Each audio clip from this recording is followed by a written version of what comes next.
Hola a todos, ¿cómo están? Espero que estén todos muy bien. Vamos a trabajar hoy con trigonometría, que es una rama de la matemática nueva y que tiene algo que ver en algunos aspectos con la geometría, pero no es precisamente geométrico todo. Miren, vamos a hacer relaciones trigonométricas. En este caso empezamos con un triángulo rectángulo. Miramos acá que si tiene este cuadradito significa que es un ángulo recto y por tanto vamos a trabajar siempre, en este caso, con triángulos rectángulos.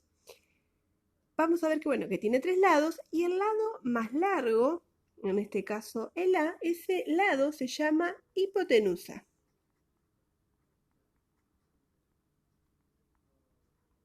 Los otros dos lados se llaman catetos. Uno se va a llamar cateto opuesto y el otro cateto adyacente. Pero para definir cuál es cuál, tenemos que pensar en los ángulos.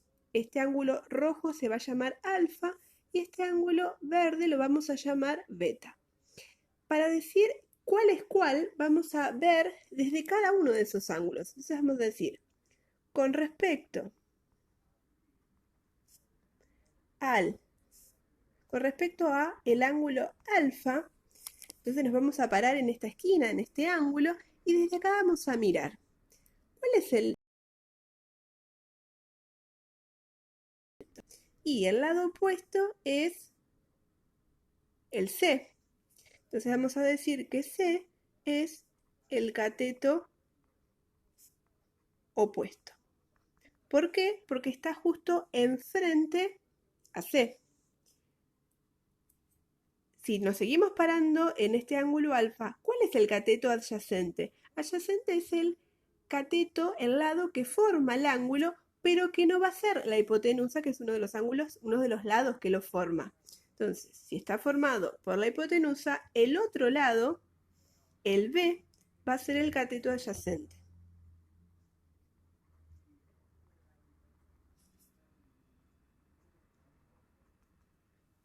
Podemos hacer lo mismo parándonos sobre el ángulo beta.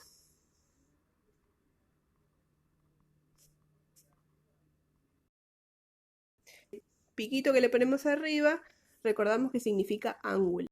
Entonces, si nos paramos acá, ¿cuál es el cateto opuesto? ¿Cuál es el lado que está enfrente?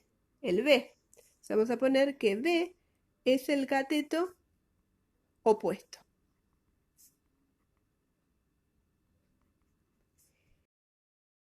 Y si nos paramos acá, el otro lado que forma este ángulo, el lado C, va a ser el cateto adyacente.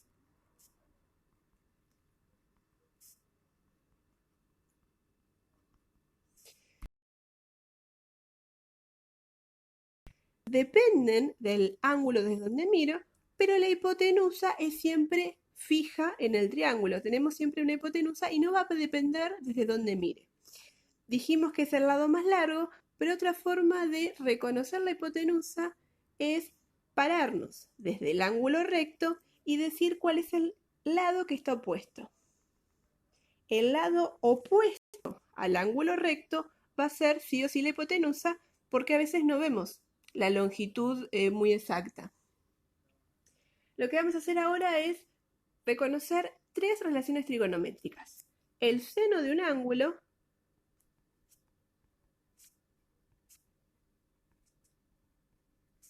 va a ser igual a la división del cateto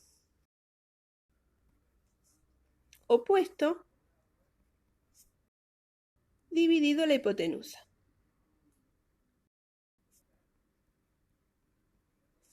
La otra relación va a ser el coseno de un ángulo siempre, y es el cateto adyacente dividido la hipotenusa. Y la última relación que vamos a ver es la tangente de un ángulo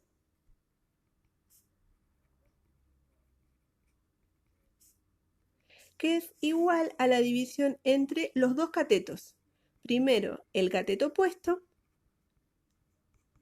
dividido el cateto adyacente.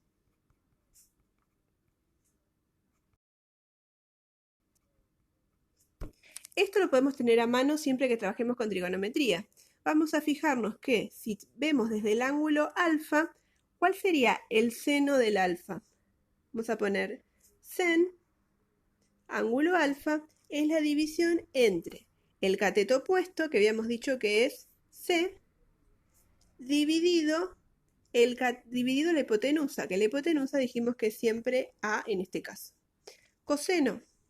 El coseno de alfa, nos paramos sobre alfa y decimos, buscamos el cateto adyacente, que dijimos que es B. Y finalmente podemos sacar la tangente de alfa dividido, que es esta división. Vamos a buscar el cateto opuesto de A dividido el cateto adyacente, que es B. Como importante, siempre que saquemos seno, coseno o tangente, siempre es respecto a un ángulo.